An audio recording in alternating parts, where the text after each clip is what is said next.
السلام عليكم ورحمة الله وبركاته. ازيكم عاملين ايه؟ يا رب تكونوا بخير ان شاء الله. طبعا الشتاء يعني جرب يدخل وكده، فقلت اغسل البطاطين وكده يعني. فالطريقة دي اللي انا بقولكوا عليها دي طريقة سهلة خالص يعني، محدش يعني ايه يضطر ان هو يبعت المغسل او الكلام ده يعني. سهلة بسيطة يعني. جبت الماجور بس يعني هي اسمها عجانة وماجور يعني عندنا نحن كده في البلد. هي كبيرة يعني. انا عندي اتنين، واحدة كبيرة وواحدة صغيرة، فدي اكبر واحدة يعني. بجيبها زي كده وبحط فيها، اللهم صل على النبي، يعني اقل من نصها كده مية، وبحط فيها اريال اللهم صل على النبي وكرول. اريال وكرول بس. بحط فيها المية زي ما انتم شايفين كده، وبعد كده بحط البطانية يعني، اروح اعفصها برجليا يعني وكده لغاية ما تنزل خالص في الماجور بس. واروح اجيب جردل زي ما انتم شايفين كده، احط فيه برضو اريال وكرول ومية، عشان لو تعبى الماجور للاخر انتوا بتحطوا البطانية، المية تطلع بره يعني، هتتكب في الحمام. انما الطريقة دي يعني سهلة خالص يعني. بس ولو حطيتي في الجردل بعد ما تحط البطانية هتبقى بالشكل دوت يعني، البطانية هتشرب المية. المهم نص كده يعني اقل من نص الماجور كمان مية وكرول واريال. وبعد كده بعد ما نحط البطانية زي ما انتم شايفين نكمل تاني يعني، نفس اللي احنا حطيناه في الاول، الكرول والمية والاريال بس. دوستها برجليا كده زي ما انتم شايفين بس، ورحت ميلت الماجور كده تصفى يعني بس. وافضل اشهد فيها بنفس الطريقة دي، احط مية اشهدها وكده، وتعفسيها برجليكي لغاية اما تنضف يعني معاك. لا بقى ما نطفتش بس هي هتنضف من اول مرة على فكرة، لان الكرول دوت يعني بينضف يعني. وانا كمان سبتها فترة يعني، سيبيها مثلا ساعتين 3 في الكرول، المية والاريال والكرول يعني. بس هتلاقيها من اول غسلة كده ما شاء الله يعني نطفت زي ما انتم شايفينها كده. هي ما بيناش كويس على فكرة لان مش مفرودة يعني. بس غسلتهم بالطريقة دي وكان سهل يعني غسيلهم الصراحة. فلو جربتوا الطريقة دي هتعجبكم وتريحكم كتير يعني من الفرشة والبلاط والكلام ده.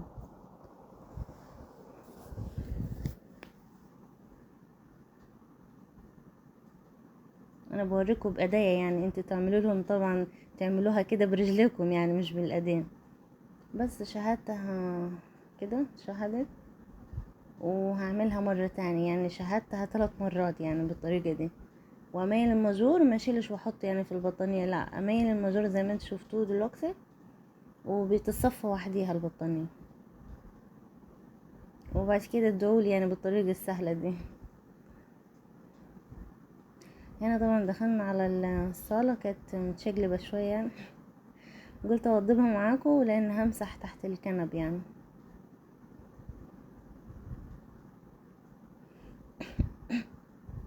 الشباك كان جايب الإضاءة.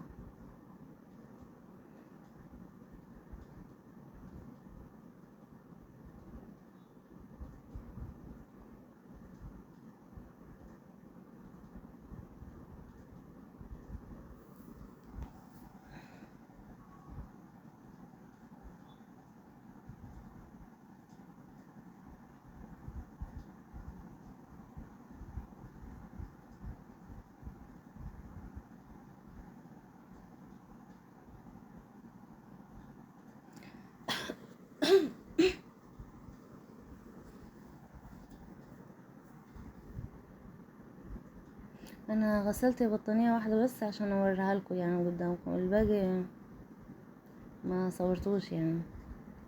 فكنت عايزة اوريها لكم، اوريكم البطاطين يعني هي ومتنشرة يعني، لان كده ما بيناش ان هي مفروض يعني مش باينة.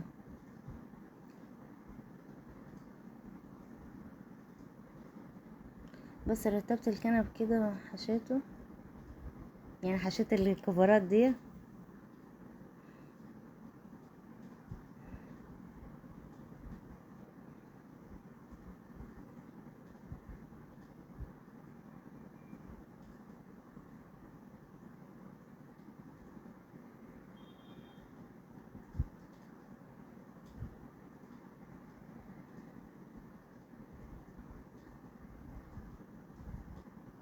استنوا شوفوا الكنز اللي ورا الكنب.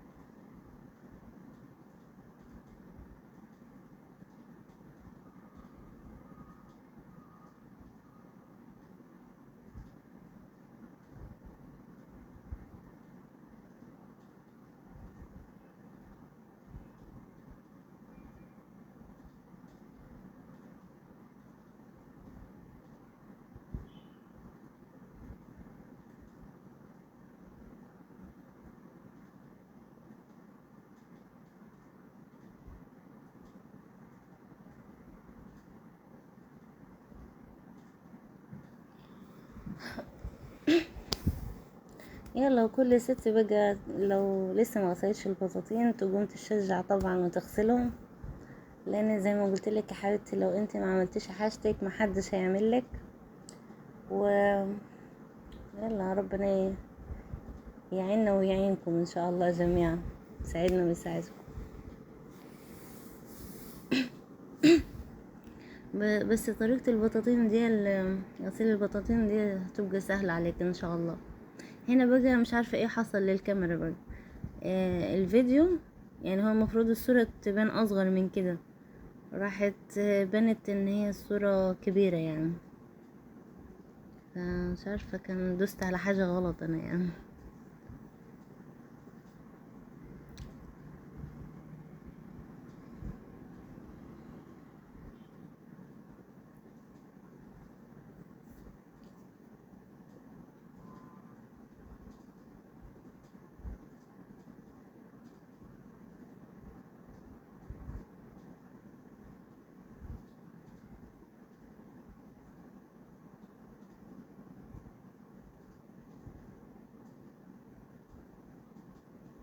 اللي عندي سور زي كده هوت في الحيطان لازم ده يتمسح كل شوية يعني، عشان تراب يعني التراب بيروح له هو اكتر.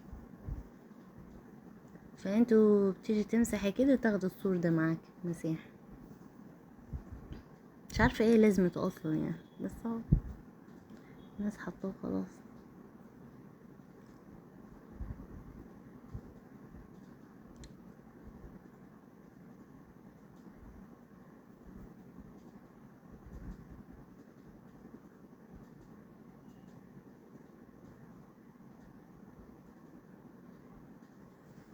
رجعنا الكنب تاني زي ما كان، ونعمل الناحية التانية.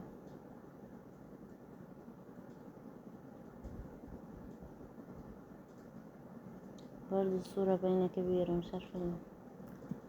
يلا ما علينا.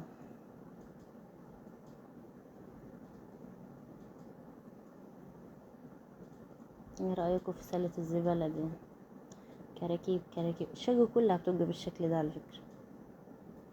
يعني دي ممكن نكون سبتها في حدود 3 4 ايام بالشكل ده تحت الكنب، لان دايما بزق الكنب يعني بقول فيه اكيد حاجات يعني بتلاقي كنز كل شوية.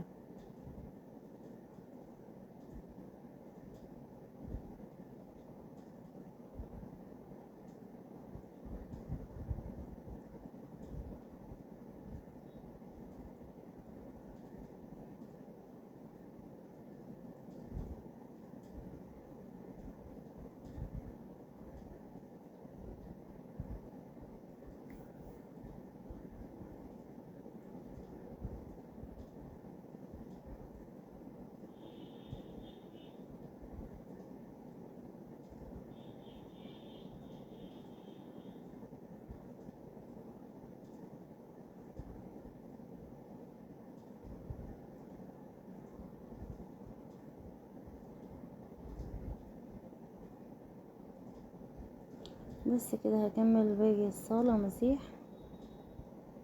كده صغرت الصورة، اتظبطت.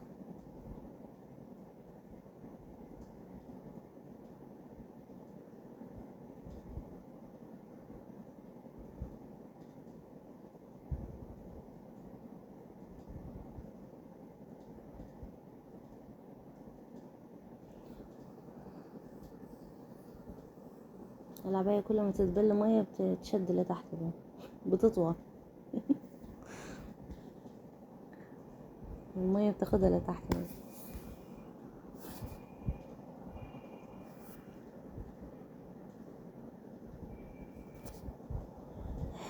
كده ارتحنا من البطاطين. باقي كنز السجاد، كنز يعني الشقة كلها السجاد بتاعها وسخ، مفيش الا بتاعة الصالة هي نظيفة يعني، اللي لونها موف مش التاني. واحدة وسخة وواحدة نظيفة الحمد لله يعني.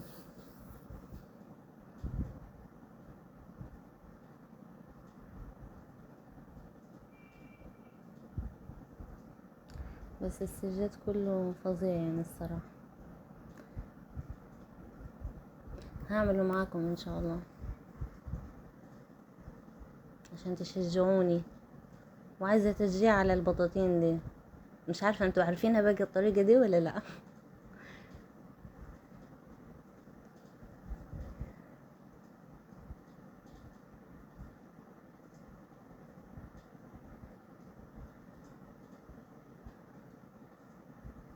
ما تنسوش اللايك لو سمحتوا، حطوا اللايك يعني لو سمحتوا يعني. كده خلصنا الصلاة وخلص الفيديو كده معاكم، واقول لكم السلام عليكم ورحمة الله وبركاته.